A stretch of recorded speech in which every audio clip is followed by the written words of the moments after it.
Okay, Eric Wilson, 35-year licensed mechanic. I'm going to give you in the next 5 minutes the inside story on this 03 F150 XLT. Starting off on the front left tire. These tires are about 50% tread and aggressive treads. Your upper control arm, which is right here, is tight because I've got the jack under the front end here, and there is no play on the upper control arm. Your outer tie rod, which is here, is tight as well, which is a good sign for the upper control arm. You see your CV boot here is not ripped. Your CV boot on the inside is not ripped as well. Your shock, which is right here, is good and dry. Your brakes, you've got about 20 to 25,000 K, about 20,000 K left on your front brakes. That's on the front left.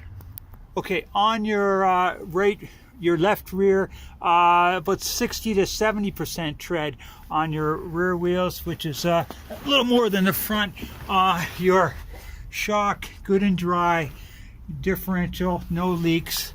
Springs are good. And yeah, everything on the left rear is intact. Got some pretty fancy rims here. Look pretty slick. And your brakes, you got about, I'm going to say you need to do back brakes. Okay, yeah, so you need a set of back brakes in this thing. Okay, on your rear tire, again, you got some good tread on your rear tire. On your hard to see, but your shock is good and dry. Your exhaust is good and intact. Yeah, and everything on the right rear, and there's your spare, is looking pretty solid. Okay, on your, and again, you need rear brakes, which is for me but a 200-250 job.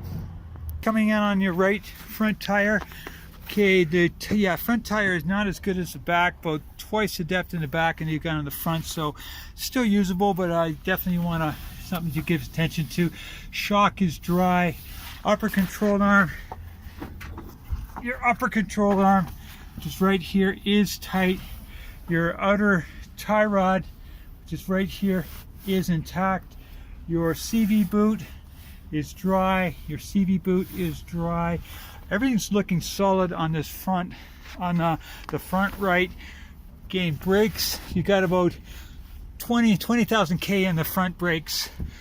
That's your outside. Now take a look on the inside. Okay, you got 273 K on it. You got a service engine soon light. I haven't figured out what that is yet. And you've got an ABS light on. Now, ABS light will be one of the sensors in one of the wheels will need to be changed, and that's not an expensive job. The check engine light, I'm not sure. I haven't scanned that yet, but I will, and let you know what the story on that is. Interior looking not too shabby. Nice radio. Crack in the windshield, but not in the sign of vision, so it's not something you have to deal with if you don't want. That's what the interior is looking like. Now I'll show you the motor.